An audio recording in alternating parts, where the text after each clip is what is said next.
இருக்குன்னு தெரிஞ்சுக்க ஆசைப்பட்டீங்களே, நான் தப்பா நினைக்கலப்பா. உங்களுக்கு திருப்தி தானே? நான் இப்பவே உங்க மாமா வீட்டுக்கு போய் உங்க கல்யாண விஷயமா பேசிட்டு வந்துட்டேன். சந்தோஷமா?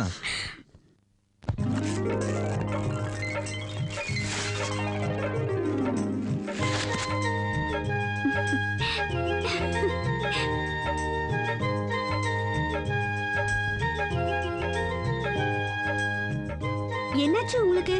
உங்க 2 பேருக்கும் பிறந்த வீட்டு மேல பாசம் அதிகமா, புகுந்த வீட்டு மேல பாசம் அதிகமான்னு கண்டுபிடிக்க போறேன்.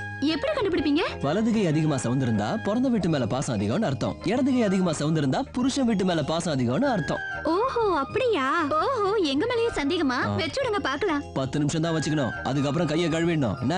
சரி சரி சரி, வாங்க பழச்சோளம் சாப்பிடலாம். எங்களுக்கு வேண்டாம், நீங்க சாப்பிடுங்கண்ணா. ஏய், நீ வாயண்டா. வரேண்ணா. என்ன பாரதி, பழச்சோளம் நல்லா இருக்கா? சாப்பிடுண்ணா, சூப்பரா இருக்கும். என்ன எனக்கு ஒன்று எடுத்துக்கணும். ஏய், அன்னைக்கு சாப்பிட்டதோட இது நல்லா இருக்குல்ல? ஆமாண்ணே.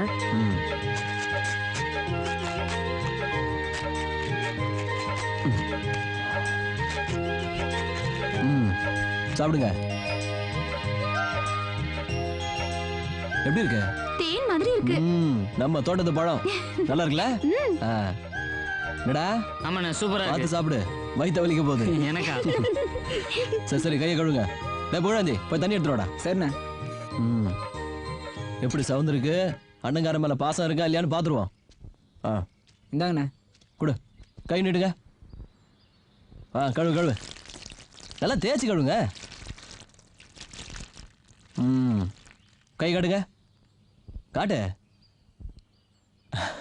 டேய், இங்க பாத்தீங்களாடா, தங்கச்சிங்களுக்கு நம்ம மேலதான பாசம் அதிகம். 2 பேருக்கும் வலது கை மட்டும் தான்டா செவந்திருக்கு. நான் தான் சொன்னேன்ல, தங்கச்சிங்கன்னா தங்கச்சிக்கு தான்டா, பாசக்கார பிள்ளைங்கடா.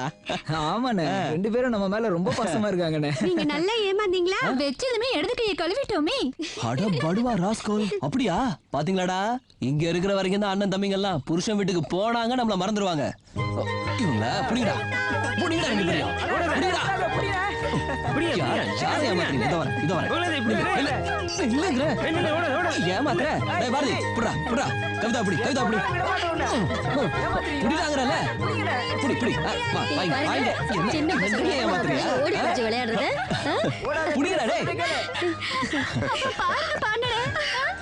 என் பொண்ணு முகத்தை பாருங்கடா, அவ சிரிப்புல கல்யாண கலை தெரியுது. அப்பா, எனக்கு ஒன்னும் அவசரம் இல்லப்பா. பெரிய எனக்கு முதல்ல முடிங்க.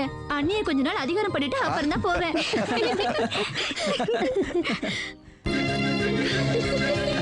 சந்தியா வேண்டாம், சொன்னா கேளு.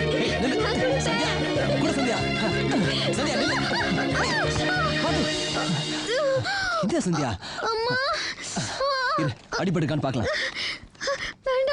அடிச்சனா இரு, நான் பாக்குறேன். இரு. ஐயோ, சொன்னா கேக்குறியா? எல்லாம் உங்களாலதான். இரு. ஐயோ, வலிக்குதே. கொஞ்சம் ஏரியும் தாங்க, ஒன்னும் ஆகாது. வலிக்குதா? வீடு பாருங்க, தெரியும்.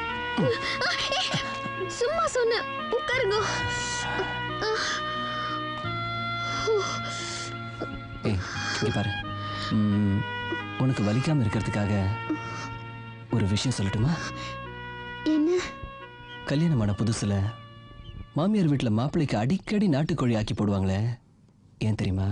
ஐயோ, அத போய் என்னன்னு கேட்டா எனக்கு என்ன தெரியும்? வாழ்க்கையோட உச்சக்கட்ட ரகசியமே அதுக்குள்ளதான் அடங்கி இருக்கு. கேக்குறதுக்கு அருவருப்பா இருக்கு. இதுல என்ன பெரிய ரகசியம்? கல்யாணத்துக்கு முன்னாடி எல்லா அம்மாக்களும் தான் பொண்ணுக்கு அந்த 3 நாள் சரியா வருதான்னு கவனிப்பாங்க. 2 நாள் தள்ளி போனாலே பதட்டப்படுவாங்க. அதுக்கு எதுக்கும் என்ன சம்பந்தம் இருக்கு? அதே அம்மா தான் பொண்ணுக்கு கல்யாணம் முடிஞ்சதுக்கு அப்புறம் 2 வாரம் தள்ளி போனாலும் ரொம்ப ஏன் தெரியுமா? இதே மாதிரி பையனும் பொண்ணும் விடிகிற வரைக்கும் வெக்கப்பட்டுக்கிட்டு இருந்தாங்கன்னா அவங்களுக்குள்ள என்ன நடக்கும்? போங்க, நீங்க ரொம்ப மோசம். நான் கிளம்புறேன். இதுக்கு மேலதான் முக்கியமான விஷயமே இருக்கு. அதை தெரிஞ்சுக்காம போன எப்படி? உட்கார். இப்போ 2 பேரு கலந்துக்கிற போட்டியில ஒருத்தர் தோத்தாதான் இன்னொருத்தர் ஜெயிக்க முடியும். 2 பேரும் சமமா போயிட்டு இருந்தா யாரும் ஜெயிக்க முடியாதுல்ல. அந்த மாதிரி தான் முதலிரவு வரையில வெக்கமும் இருக்கும், ஆசையும் இருக்கும். 2 சமமா இருந்தா ஒண்ணுமே நடக்காதுல்ல. அதனால தான் கூச்சத்தை போக்கி ஆசையை தூண்டி விடுறதுக்கு நாட்டுக்கோழி அடிச்சு மாப்பிள்ளைக்கு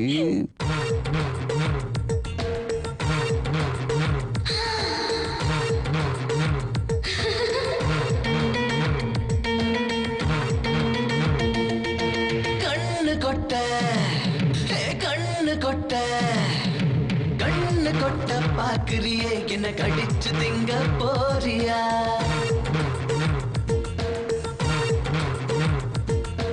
எச்சில் விழுங்க பாக்குறியே என்ன இழுத்து அணைக்க போறியா?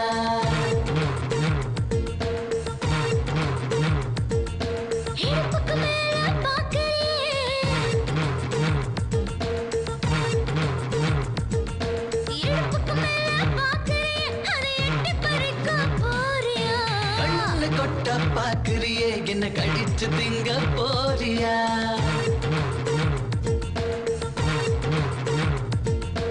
எச்சு விழுங்க பாக்குறியே என்ன இழுத்து அணைக்க போறியா?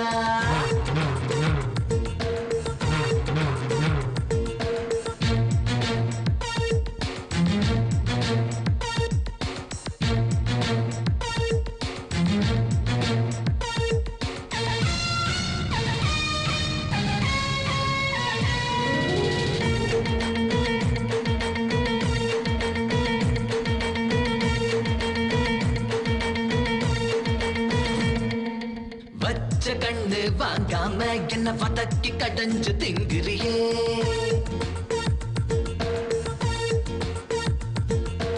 ஆள விழுங்கோ விழியால என்ன அப்பளம் போல நொறுக்குறியே?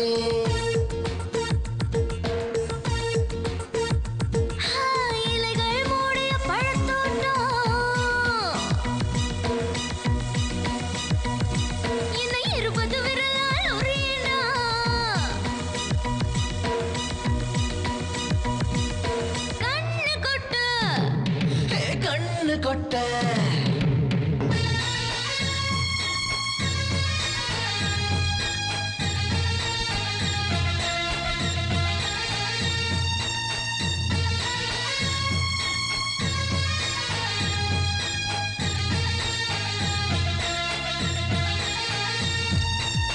காத்து கிழக்குது வெப்சைட் அதை ஓபன் பண்ணி படியேடா.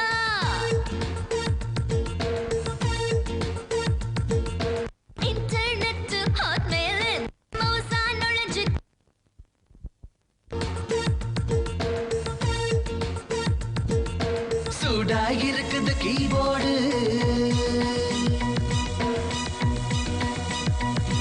அத சுகமாய் மீட்டி செய்யண்டி.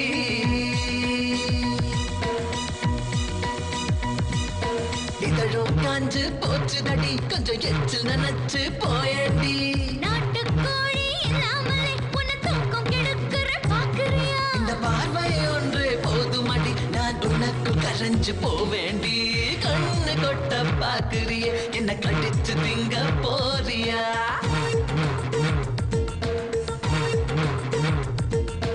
எச்சு விழுங்க பாக்குறியே என்ன இழுத்து அணைக்க போறியா?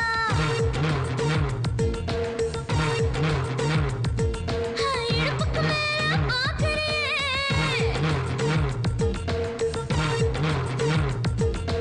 இடுப்புக்கு மேல பாக்குறியே அதை எட்டி பறிக்க போறியா? கண்ணு கொட்ட பாக்குறியே என்ன கடிச்சு திங்க போறியா? ஹே எச்சல் விழுங்க பாக்குறியே என்ன இழுத்து அணைக்க போறியா?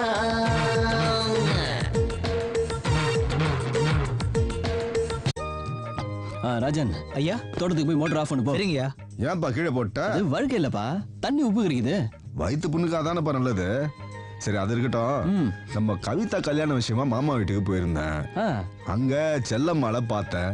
உங்க வீட்டு பொண்ணு எங்க வீட்டுக்கு அனுப்புறதுலயே குறியா இருக்கீங்களே, வரத பாரு. என்ன எப்போ உங்க வீட்டுக்கு கூட்டிட்டு போறீங்கன்னு கேக்குற மாதிரி இருந்தது அவ பார்வை. சரிப்பா. கவிதா அந்த வீட்டுக்கு போகும்போது செல்லம்மா நம்ம வீட்டுக்கு வர்ற மாதிரி 2 கல்யாணத்தை ஒண்ணா வச்சிருவோமா? எனக்கு சந்தோஷம் தான்ப்பா. பாரதியை கேட்டு முடிவு பண்ணுங்க. ஏண்டா தம்பி கல்யாணத்தை அண்ணன் முடிவு பண்ணலாம், அண்ணன் கல்யாணத்தை தம்பி எப்படி முடிவு பண்றது? இல்லப்பா, செல்லம்மாவுக்கு என்னை விட பாரதி தான் ரொம்ப பிடிச்சிருக்கு. அண்ணன் இருக்கும்போது தம்பி மேல ஆசைப்படுற மாதிரி அப்படி என்னத்தடா பண்ண? ஐயோ எனக்கு ஒன்றும் தெரியாதுமா. அது சரி, பாக்குறதுக்கு அவனும் லட்சணமா தானே இருக்கான். யாருக்கு மனைவினாலும் நம்ம வீட்டுக்கு மருமக தானே. ஜோசியரை வர சொல்லுங்க, இளங்கோவுக்கு ஒரு பொண்ணை பாப்போம். யோ கணக்கே.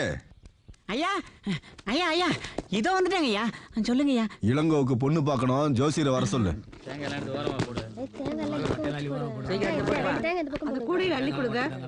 ஆகட்டும் ஆகட்டும், சீக்கிரமா உரிச்சு போடுங்க. இன்னும் கொஞ்சம் தானே இருக்கு. வண்டி வந்துடும், சீக்கிரம் ஏத்தி விடணும்ல. சரிங்க ஐயா.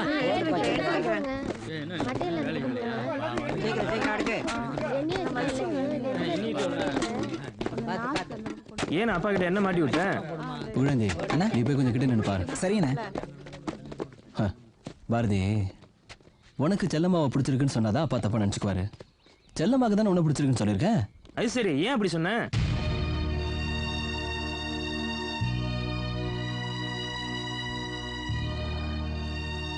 சொல்லுண்ணே. பாரதி, நானும் சந்தியாவும் ஒருத்தர் விரும்புறேன்டா. என்னண்ணே சொல்ற? விரும்புறேன்னா சும்மா பிடிச்சிருக்கு அந்த மாதிரி இல்லடா. எனக்குள்ள அவளும் அவளுக்குள்ள நானுமா வாழ்ந்துகிட்டு இருக்கோம்டா. செல்லம்மாவுக்கு நான் இல்லைன்னா நீ இருக்க. ஆனா சந்தியாவுக்கு என் கல்யாணத்தை பத்தி அப்பா சொன்னதும் எனக்கு என்ன சொல்லுதுன்னே புரியல. அதான் செல்லம்மாவுக்கு உன்னை பிடிச்சிருக்குன்னு சொல்லிட்டேன். பாரதி, தயவு செஞ்சு செல்லம்மாவை பிடிக்கலன்னு மட்டும் சொல்லிடாதடா. ஒன்னும் புரியல. நீ எனக்காக ஒரு உதவி செய்யணும். சொல்லுண்ணே, என்ன செய்யணும்? சந்தியாவை பத்தி நானே அப்பா கிட்ட சொல்ற வரைக்கும் நீ யார்கிட்டயும் சொல்லிடக்கூடாது. கவலைப்பட, நான் யார்ட்டையும் சொல்ல மாட்டேன். உன் காதல் ஜெயிக்கிறதுக்கு நான் என்ன வேணா செய்வேனே. என்னப்பா பொண்ணுங்கெல்லாம் ஆர்வமா பாத்துட்டு இருக்காங்க, நீ ஏன் ஒரு மாதிரி உட்கார்ந்துருக்க? நல்லா இருக்குல்ல? கட்டிக்க போறவன் அவன், நீங்களே பாத்துட்டு இருந்தா எப்படி? கொடுங்க, அவனும் பாக்கட்டும். இளங்கோ, நீ பாக்குற பொண்ணு உனக்கு மட்டும் நல்ல மனைவியா இருந்தா பத்தாது, மத்த